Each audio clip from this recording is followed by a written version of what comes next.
मेड़ में वधंदड़ बदमनी खिलाफ वापारियुनि शहरियुनि मज़हबी ऐं कॉमर्स अॻवाननि इंडस हाईवे ते एहतजाजी धरणो हंयो आहे। एहतजाज कंदड़ इंडस हाईवे ते टायरनि खे बाहि ॾेई रोड ब्लॉक करे छॾियो। गाॾियुनि जूं कतारियूं लॻी वियूं। वापारी अब्दुल ख़ालिक ऐं संदसि पुटु सलीम चांडियो खे फुर दौरान मुज़ाहिमत ते गोलियूं हणी ज़ख़्मी कंदड़ जवाबदारनि खे गिरफ़्तार करण जो मुतालबो कयो वियो आहे।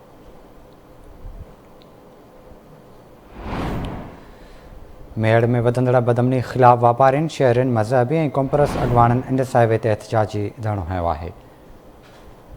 राब्तो कयो आहे मेड़ में मंज़ूर मैसर सां। मंज़ूर आगाह कजो।